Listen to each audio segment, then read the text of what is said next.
আমাদের দুই গ্রুপের ভিতরে মনে করো যে ঝগড়া হয়েছিল, মন মালিন্য হয়েছিল, এই জন্য আমি কথাগুলি বলেছি। এসব কথার কোনো ভিত্তি নাই। পুরো বাংলাদেশের হিজড়া মায়েরা আজকে বিপদের সম্মুখীন।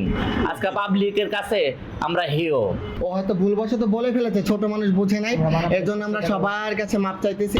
আমি যে কথাগুলি বলেছি যে লিঙ্গ কেটে হিজড়া হয় বা হিজড়া বানানো হয়, এসব কোনো কথার ভিত্তি নাই। আর যেটা বলেছি লিঙ্গ কাটার পরে যে মানুষ বাঁচে না, সেটা স্বাভাবিক, পাবলিকও জানে বা সবাই জানে। একটা আমাদের শরীরে যখন একটা চিমটি হয়, আমাদের শরীরে অনেক ব্যথা লাগে, ঠিক আছে? এইসব কথা হয়তো আমি আগে শুনেছি বিদায় এইসব কথা বলেছি। হ্যাঁ, এইসব কোনো কথার ভিত্তি নেই। আমাদের দুই গ্রুপের ভিতরে মনে করো যে ঝগড়া হয়েছিল, মন মালিন্য হয়েছিল, এই জন্য আমি কথাগুলি বলেছি। এসব কথার কোনো ভিত্তি নাই। আমাদের ফেনীতে কিছুদিন আগে একটা ঝামেলা হয়েছিল, দুইটা পক্ষে, আপনারা সবাই দেখেছেন, দেশবাসীরা। ওনারা আমাদের নামে মিথ্যা অনেক কিছু বলেছে, অনেক কিছু লটিয়েছে। এর বিরুদ্ধে আমরা মানববন্ধন করেছিলাম। তো আমরা মানববন্ধন করেছি আমরা কোনো কিছু বলার জন্য, আমরা এর জন্যই, যেটা সব মিথ্যা ছিল, এর জন্য আমরা মানববন্ধন করা হয়েছে। যাই হোক, মানববন্ধনের পর আমাদের গুরুমা ঢাকা থেকে ওনারা সবাই আমাদেরকে ডাকাইছে।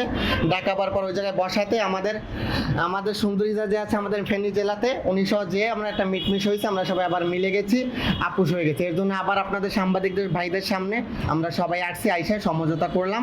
তো দেশবাসীর কাছে আমার হাত থেকে অনুরোধ থাকবে, ও হয়তো ভুলবশত বলে ফেলেছে, ছোট মানুষ বুঝে নাই, এর জন্য আমরা সবার কাছে মাপ চাইতেছি। আর আমরা মানববন্ধন করেছি ওর পরিবর্তিতে, কারণ ওগুলারও কোনো ভিত্তি নেই। কারণ ও ইন্ডিয়াতে ছিল, ও বাংলাদেশে কিন্তু ইন্ডিয়াতে ছিল, এটাই কথা। কলি ওরফে হাসান ও ইন্ডিয়া থেকে আসার পর একটা অফার রাখছিল যে ফেনীতে থাকবে। তারপর ওরা বলছিল যে না বলছিল, তারপরে না বলছিল। এসব নিয়ে আক্রোশ, দুই পক্ষের ভিতরে এসব নিয়ে ঝামেলা হয়। আমাদের এই পুরো বাংলাদেশের হিজড়া মায়েরা আজকে বিপদের সম্মুখীন। আজকে পাবলিকের কাছে আমরা হেয়, ঠিক আছে? ও ছোট মানুষ, ওর এখনো 18 বছর পূর্ণ হয় নাই, ও ছোট মানুষ।